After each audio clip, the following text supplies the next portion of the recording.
আলাইকুম রহমতুল্লাহি বারাকাতু। সুধী দর্শক, আজকে আমি যে বিষয়টা বলবো, আম, একটা ভালোবাসার একটা অপার দৃষ্টান্ত, হৃদয় ছুঁয়ে যাওয়া একটা কাহিনী। এক লোক তার স্ত্রীকে নিয়ে ঘুরতে গেছে।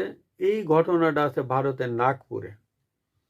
আমি যেটা বলছি যে একজন স্বামী তার স্ত্রীর প্রতি যে ভালোবাসাটা, সেইটা তা নাগপুরের থেকে কোনো একটা সম্ভবত প্রসিদ্ধ কোনো জায়গা, হয়তো ঘোরার বা কোনো পার্ক বা কোনো অনেক ভালো ভালো সিনারি আছে সেই সব এলাকা, অথবা কোনো পিকনিক স্পট, এই ধরনের কোনো কিছু হবে ভারতের নাগপুরে।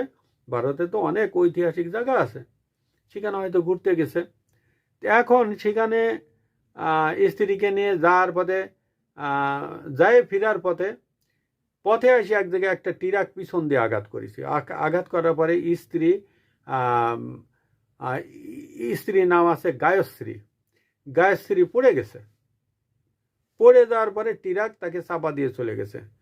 তাৎক্ষণিকভাবে ওই এলাকার যত লোকজন ছিল সবাই একদম ফাঁকা হয়ে গেছে, যে কোনো ঝামেলার ভিতর জড়াবে না।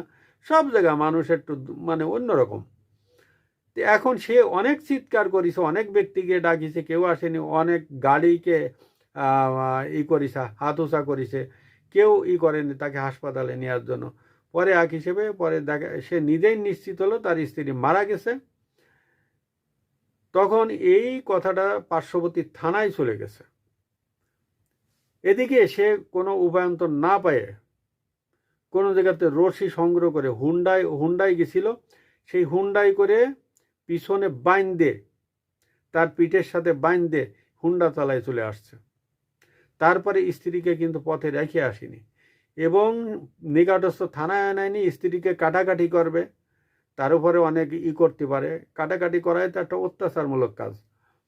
এখন এই কারণে সে হুন্ডা চালায় চলে আসছে। তো পুলিশ আবার তাৎক্ষণিকভাবে খবর পায়। আমাদের বাংলাদেশি পুলিশ না, ও দেশে পুলিশ একটু অ্যাক্টিভ।